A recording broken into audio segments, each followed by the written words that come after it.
আসসালামু আলাইকুম বন্ধুরা, আমি বিগত কয়েকদিন ধরে কয়েকটা ভিডিও আপনাদের সামনে দিয়েছি। আমার খামারে আমি কিভাবে লস খেয়েছি সেই ভিডিওগুলো। অনেকেই এতটা বিরক্ত হয়েছেন যে বলার মতো না, মানে খুবই বিরক্ত হয়েছেন। আসলে তাদের ধারণা হয়তো আমি ভাইরাল হওয়ার জন্য আমি এই কাজগুলো করেছি। আমার ওয়াইফ চলে গেছে এই কথাটাও আমি বলেছি।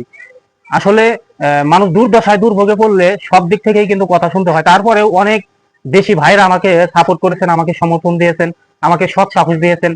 আমি তাদেরকে ধন্যবাদ জানাই এবং যারা সমালোচনা করেছেন তাদেরকেও ধন্যবাদ জানাই এবং তাদের উদ্দেশ্য কিছু কথা বলার জন্য আজকে ভিডিওটা করতেছি। আসলে ভাই আমি ভাইরাল হওয়ার জন্য এই কথাগুলো বলি নাই। ভাইরাল তারাই হয় যারা দুদিনের জন্য আসে এবং দুদিন পরে চলে যায়। ইউটিউবে কাজ করি, ইউটিউব সম্পর্কে ধারণা আছে যে অনেকে ভাইরাল হয়েছে, তাদের কিন্তু খুঁজে পাওয়া যায় না। আমি ওই ধরনের কোনো কাজ করি নাই। আমি আসলে আমার সত্য বিষয়টাই তুলে ধরেছি। আসলে খামার থেকে আমি কি কারণে লস খেয়েছি সেই বিষয়গুলো। আর কয়েকটা পর পর দেওয়ার কারণে অনেকেই একদম বিরক্ত হয়ে গেছেন। কথাগুলো হয়তো আপনাদের ভালো লাগে নাই, তাদের কাছে ক্ষমা প্রার্থী যে আসলে ওইভাবে কথাগুলো বলা উচিত হয় নাই। আমি অনেক দুঃখ কষ্ট পেতে রেখেছিলাম, কিন্তু লাস্টে যখন আমার খামারটা একদম খালি হয়ে গেল, খালি হওয়ার উপক্রম হয়েছে, তখনই এই বিষয়টা আসলে আমি আপনাদের সামনে বলেছি। আসলে এই বিষয়গুলো জানা দরকার, অনেকেই কিন্তু বলে না। অনেকেই দেখা যায় ইউটিউবে সফলতার গল্প বলে, মানে কিভাবে খামার ডেভেলপ করা যায় এগুলা বলে, কিন্তু লসের বিষয়টা কেউ সামনে আনতে চায় না। আমি আসলে এই লসের বিষয়গুলো আপনাদের সামনে এনেছি হয়তো একটা বার্তা দেওয়ার জন্য, আপনাদেরকে বিশেষ বার্তা, যাতে আপনারা যারা খামার করবেন তারা একটু সচেতন হয়ে যান। আমার এই খামারটা নিয়ে আর কিছু কথা আপনাদের বিরক্ত হলেও বলি। আমি যেভাবে খামার শুরু করেছিলাম, অনেক ভাই আমাকে উপদেশ দিয়েছেন, আমি কিন্তু শুরু থেকে ওইভাবেই শুরু করেছিলাম। আমার এই খামারটা মূলত আমি একটা 22,000 টাকা দিয়ে একটা দেশি বাছুর কিনে, বকনার দেশি বাছুর কিনে কিন্তু আমার খামার শুরু করেছিলাম। আমি দেশি দিয়ে যখন শুরু করি, ওই দেশি বকনাটা আমার কিছুদিন পরে গাভিন হয়, মানে কিছুদিন পরে যখন হয়ে যায়, প্রেগনেন্ট হয়, আমি ওইখান থেকে তিনটা আমার ওই একটা থেকে তিনটা হয়ে যায়।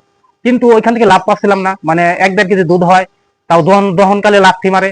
তখন আমি ডিসাইড করি যে আসলে দেশি দিয়ে কিছু হবে না, আমি দেশি বিক্রি করে আমি একটা ক্রস জাতের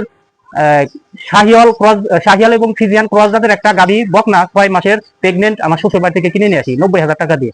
সেই যে মাশাল্লাহ, আমার সেই একটা গাভী থেকে আমার এই যে খামারটা দেখতেছেন, আমি প্রথমে আমার রান্নাঘরে আমি গরু রাখতাম, মানে ঘর ছিল না।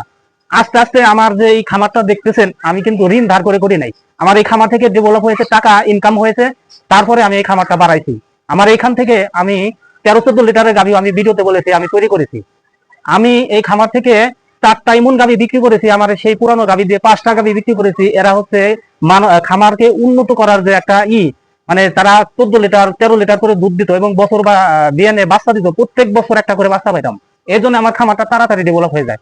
কিন্তু ওই একটা বিষয় আপনাদেরকে এখনো বলি, কোন বিষয় যখন আপনার দেখেন মানে উন্নতি হচ্ছে, তখন আপনার সেই সময়টা ধৈর্য ধরতে হবে। লসের সময় ধৈর্য ধরতে হবে, উন্নতির সময় ধৈর্য ধরতে হবে। কিসের জন্য?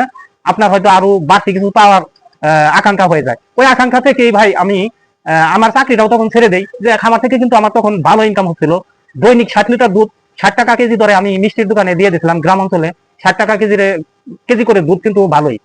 সেই টাকা দিয়ে আমার সংসার এবং খামার, এবং এই যে আমার খামারের যে ডেভেলপ গুলা আপনারা দেখতেছেন, যে ওইটা আমি প্রথমে করেছি। আমার ওই অংশটা তিলে তিলে করছি। পরে যখন ওইখানে গরু ভরে গেল, ছাগলও ছিল, ছাগল এখনো আছে।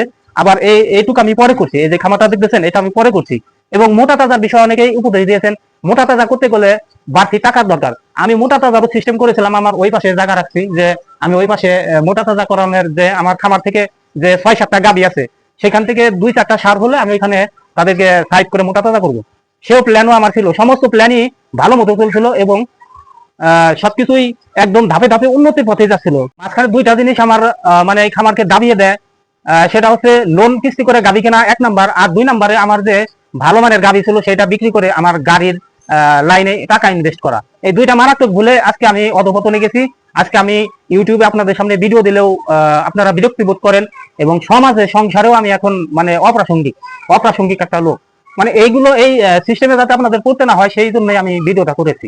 আপনারা হয়তো ভাবছেন যে আমি ফ্যাটিনিং এ গেলে আমি লাভবান হতে পারতাম। আমি গাভী দিয়ে আমার উন্নতি হয়েছিল। দেখেন এখন আমার খামারে যে বাচ্চা, গাভীর বাচ্চা, এগুলোর হাল হকিকত বর্তমানে ভালো না, কারণ আমি এদেরকে খাবার দিতে পারতেছি না। কিন্তু আমি আশা ছাড়ি না। এক ভাই বলছে যে ভাই আপনি নিজেও কষ্ট করতেছেন, আবার খামার গরুগুলো আমার খামারে কষ্ট হচ্ছে, ঠিক আছে, কিন্তু আমি ঘুরে দাঁড়াবো ইনশাল্লাহ। অনেক ভাই আমাকে সাপোর্ট করেছেন, আমি তাদের প্রতি কৃতজ্ঞতা জানাই, তারা দোয়া করেছেন। আমি সেই সাহসে এখন আমি চিন্তা করতেছি, আমি আমার খামারে 4টা বকনা বাচ্চা রাখবো। রাখার পরে এগুলো যখন গাভী হবে, ইনশাল্লাহ আমি মনে করি আমার যে খামার আছে, আমার খামার করা আছে, আমি আবার ঘুরে দাঁড়াতে পারবো। সেই সুবাদে আমি আমার এই খামারটাকে টিকিয়ে রাখতে এবং আমার লসের বিষয়গুলো তুলে ধরার জন্যই আমি মূলত ইউটিউব চ্যানেল খুলি। 1 থেকে 1.5 বছর হয়েছে, সম্ভবত 1 বছর হয়েছে।